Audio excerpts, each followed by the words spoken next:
Welcome to Jas simple cooking.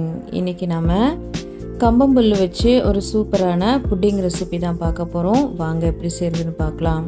இது பண்ணுறதுக்காக நான் இங்கே ஒரு கப் அளவுக்கு, அதாவது 200 கிராம் அளவுக்கு கம்பம்புல் எடுத்து வச்சுருக்கேன். இப்போ இது தண்ணி சேர்த்துட்டு ஒரு 10லேருந்து 12 மணி நேரம் ஊற வச்சிடலாம். நான் ஒரு நைட் ஃபுல்லாக வச்சுருந்தேன். பாருங்கள், இப்போ இது நல்லா ஊறி வந்திருக்கு. இப்போ நாம் தண்ணியை வடிகட்டிட்டு இது ஒரு மிக்ஸி ஜாருக்கு மாற்றிடலாம்.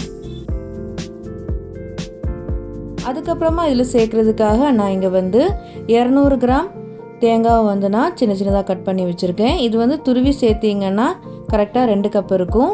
அதாவது ஒரு மீடியம் சைஸ் தேங்காய் நான் எடுத்திருக்கேன். இப்போ இதில் 1 கப் அளவுக்கு தண்ணி சேர்த்துட்டு இது நல்லா நைஸாக அரைச்சிடலாம்.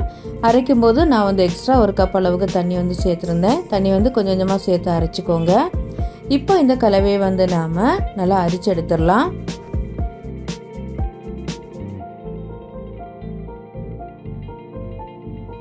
இப்போ இது ஓரளவுக்கு அரிச்சு எடுத்தாச்சு. இப்போ மிச்சம் இருக்கிற விழுதையும் போட்டு நல்லா அரிச்சு எடுத்துடலாம். பாருங்கள், இது அரிச்சு எடுத்தாச்சு.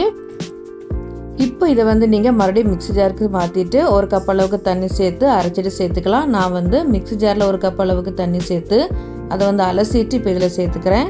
சேர்த்துட்டு இப்போ இது நல்லா வடிகட்டிடலாம்.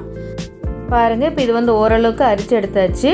இப்போ இதில் இன்னும் கொஞ்சம் பால் இருக்குது. நான் அதை ஒரு காட்டன் துணிக்கு மாற்றிட்டு நல்லா பிழிஞ்சு எடுத்துக்கிறேன். பாருங்கள், இப்போ நல்லா பிழிஞ்சு எடுத்தாச்சு. இப்போ மிச்சம் இருக்கிற இந்த சக்கையை நம்ம வேஸ்ட்டில் போட்டுடலாம். அதுக்கப்புறமா இந்த பாலை நாம் மறுபடியும் ஒரு தடவை நல்லா அரிச்சு எடுத்துடலாம்.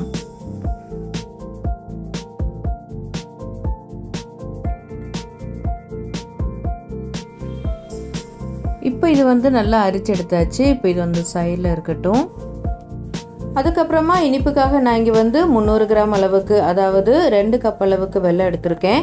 இப்போ நாம் இது ஒரு பாத்திரத்தில் மாற்றிடலாம். அதுக்கப்புறமா இப்போ இதில் 1 கப் அளவுக்கு தண்ணி சேர்த்துட்டு ஸ்டவ்வை ஆன் பண்ணிக்கலாம். இப்போ இது கலந்து விட்டுட்டு இது நல்லா கொதிக்க வச்சிடலாம். வெல்லம் நல்லா கரைஞ்சாலே போதும், பதம் எதுவும் தேவையில்லை. இப்போ இது நல்லா கொதிச்சு வெள்ளையெல்லாம் நல்லா கரைஞ்சி வந்திருக்கு. இப்போ நாம் ஸ்டவ்வை ஆஃப் பண்ணிவிட்டு இது நல்லா ஆற வச்சிடலாம்.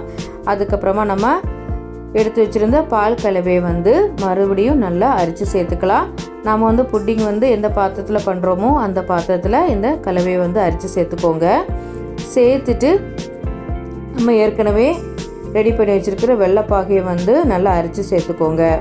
சேர்த்துட்டு இப்போ இது நல்லா மிக்ஸ் பண்ணி விட்டுக்கலாம். அதுக்கப்புறமா நாம் ஸ்டவ்வை ஆன் பண்ணிக்கலாம்.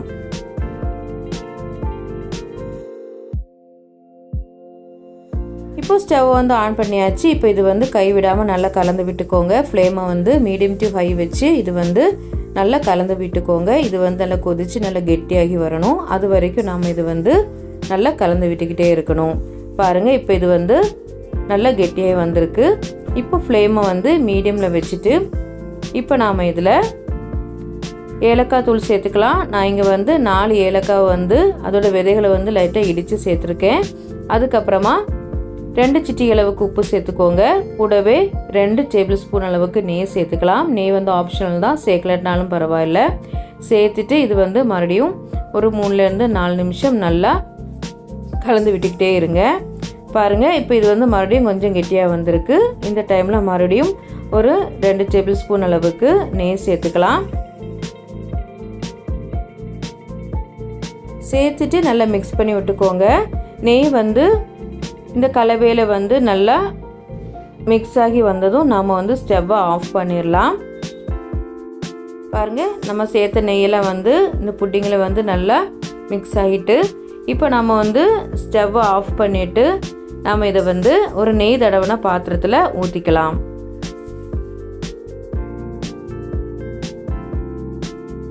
அதுக்கப்புறமா இது நல்லா லெவல் பண்ணி விட்டுக்கோங்க. இது நல்லா ஆறட்டும். நல்லா ஆறுனதுக்கு அப்புறமா நாம் இது கட் பண்ணிக்கலாம். பாருங்கள், நல்லா சாஃப்டாக இருக்குது.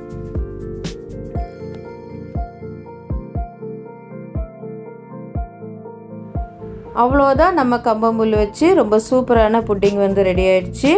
டேஸ்ட் ரொம்ப சூப்பராக இருக்கும். வாயில் வச்சதுமே கரைஞ்சி போயிடும். அந்த அளவுக்கு இது நல்லா சாஃப்டாக இருக்கும்.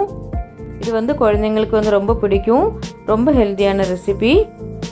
நீங்களும் வீட்டில் செஞ்சு பாருங்கள். இந்த வீடியோ உங்களுக்கு பிடிச்சிருந்துச்சின்னா லைக் பண்ணுங்கள், ஷேர் பண்ணுங்கள். மறக்காமல் ஜாஸ் சிம்பிள் குக்கிங் சேனலுக்கு சப்ஸ்கிரைப் பண்ணுங்கள். தேங்க்ஸ் ஃபார் வாட்சிங்.